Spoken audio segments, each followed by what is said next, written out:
Hello all. So చాలా gap వచ్చింది నేను చాలా ప్లేసెస్ తిరగడం వల్ల యాక్చువల్లీ.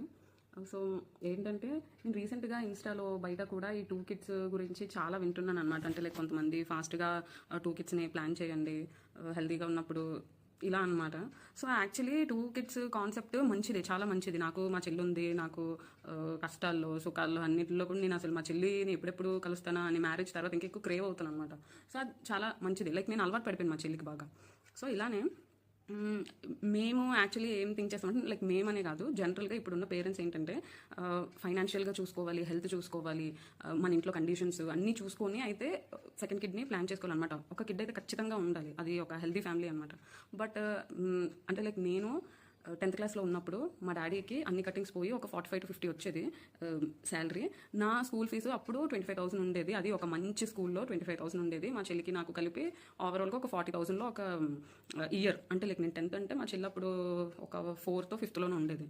సో అలా కానీ ఇప్పటికీ కూడా ఆ శాలరీ రేంజెస్ అయితే ఏం పెద్ద మారలేదు.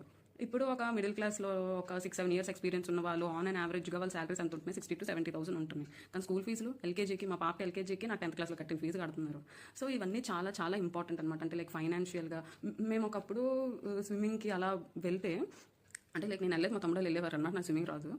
వాళ్ళు వెళ్ళేటప్పుడు ఎలా అంటే ఒక గంటకి 50 రూపాయలు అలా సరిపోయేది అనమాట. బట్ ఇప్పుడు స్విమ్మింగ్ క్లాసెస్లోకి వెళ్ళాలి అని అంటే like thousands we have to pay. ఇంకా నేను కూచిపూడి డాన్స్కి వెళ్ళేటప్పుడు అప్పుడు ఎంత మంత్కి 250-300 అలా ఉండేది.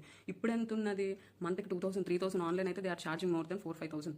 సో ఇవన్నీ అంటే లైక్ సెకండ్ కిడ్ ప్లాన్ చేసుకోవడం మంచిదే, బట్ ఇవన్నీ ఆలోచించుకోవాలన్నమాట. ఆలోచించి మన శాలరీ ఏంటి, మన ఫైనాన్షియల్ సిచ్యువేషన్ ఏంటి, మనం ఇద్దరిని హ్యాపీగా సాటిస్ఫై చేయగలమా లేదా, మనం అండ్ లైక్ మన మైండ్ సెట్ కూడా ఎలా ఉన్నది, మనం కూడా ఎంజాయ్ చేయాలి. లైఫ్ ఒకసారి కదా లీడ్ చేస్తాం, ఎక్కడికక్కడికి వెళ్ళాలి అంటే మనం మన 90s పేరెంట్స్ లాగా కాంప్రమైజ్లు అయ్యే మైండ్లు కాదు కదా ఎవరు. అంటే నాదైతే కాదు, నాకు ఇది చేయాలి అది చేయాలి అన్నట్టు ఉంటుంది. అండ్ థ్యాంక్ గాడ్ మా హస్బెండ్ కూడా మంచిగా అర్థం చేసుకుంటారు కనుక ఓకే. సో లైక్ మనకి ఆశలు ఉన్నాయి, వాళ్ళకి ఉన్నాయి, అవన్నీ తీర్చుకోవాలి. లైక్ ల్యాక్స్లో ఉంచేస్తే మనకి ఒక పెద్ద బిజినెస్ ఉంది, అలా అలా అయితే okay, like you can go for n number of kids. But ఏంటంటే మనం ప్రాబ్లమ్స్ ఫేస్ చేయకుండా, ఈ ఫైనాన్షియల్ క్రైసిస్లోకి పోకుండా మనం హ్యాపీగా బతుకుతూ మనం అఫోర్డ్ చేసుకోగలిగాము అంటే లైక్ అప్పుడు మనం లైక్ కిడ్స్ గురించి ఎక్కువ ప్లాన్ చేసుకోవచ్చు. అట్ ద సేమ్ టైం చాలా మంది అంటారు సిబ్లింగ్స్ ఉండాలి ఇలా. అంటే లైక్ నేను చాలా సిచ్యువేషన్స్ చూసాను. లైక్ మా పేరెంట్స్ తీసుకుంటే వాళ్ళందరూ కలిసి ఉన్నారు, luckily they are having very good family అనమాట. లైక్ ఈవెన్ మా కజిన్స్ కూడా మేము డాడీ సైడ్ మమ్మీ సైడ్ చాలా బాగుంటాం. But at the same time నేను మా ఫ్రెండ్స్లో ఇప్పుడు నేను ఉన్న కమ్యూనిటీలో కానీ కొంతమంది సిబ్లింగ్స్ అయితే అసలు ఒకరికొకరికి సంబంధం ఉండదు, ప్రాపర్టీస్ గొడవలు చాలా. అది ఇంకా లక్ బేస్డ్ అనమాట. మనం యాజ్ ఎ పేరెంట్స్ హెల్దీగా మన పిల్లలతో ఫ్రెండ్స్ లాగా ఉండడం అనేది మెయిన్ ఇంపార్టెంట్ మ్యాటర్ అనమాట. సో అది నా ఫీలింగ్.